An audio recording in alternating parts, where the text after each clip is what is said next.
Arestado kang otoridad ang sarong lalaki makalis na makuha sa posisyon kaini. Ang illegal na badil asin bala alas 5:15 nin aga ka nakaaging Biyernes, Abril 12, sa barangay Luya, Aruroy, Masbate. Binisto ang sospek na si alias Pictoy, sarong negosyante asin residente kan nasambit na lugar. Nakumpiskar sa iyan sarong unit nin AKAR 12 gauge shotgun, asin 17 pidasong bala. Ito ma'am, ito po yung patunay ma'am na kahit sino man po dito ma'am sa Masbate ay mas magiging safe po dahil sa pinapatupad po nating mga ganito pong law enforcement operations ma'am.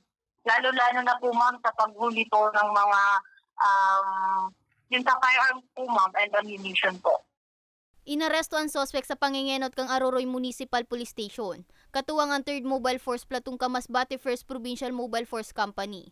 Asin 94th Sandiwa Batalyon sa kusugman kang search warrant na pigpaluwas kang RTC Branch 44 Masbate City. Ay kung may mga alam po sila ma'am, wag po silang mag-alinlangan ma'am na magipagtulungan po sa ating mga kapulisan ma'am para ma-assist din po natin ma'am at matulungan po natin sila ma'am. Para din naman po ito ma'am sa kapakanan nating mga Masbateño. Naatubang sa kasong pagbalgar sa Republic Act 10591 o illegal possession of firearms and ammunition ang sospek. Sa Naga City, arestado man ang sarong call center agent sa bypass operation sa Zone 4 Sitio Salungigi, Barangay Cararayan, Naga City, Camarines Sur. Pasado alas 6 timbanggi ka nakalis na Miyerkules, Abril 10. Binisto ang sospek na sarong 27 anyos na lalaki, soltero asin residente kan Zone 3, Barangay San Vicente, Pili, Camarines Sur.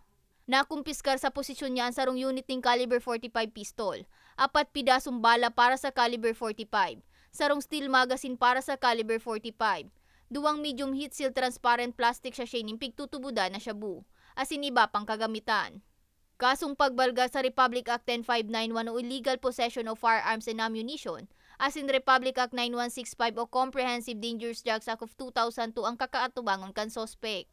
Mientras tanto, naging matarayumpuan operasyon sa pangingenot kang Criminal Investigation and Detection Group Camarines Sur, asin sa tabang kang 501st Mobile Force Company, Regional Mobile Force Battalion 5, Kamsur 2nd Provincial Mobile Force Company, asin Provincial Intelligence Unit Kamsur Police Provincial Office. Para sa mga baretang tatak Bicol, May Arango.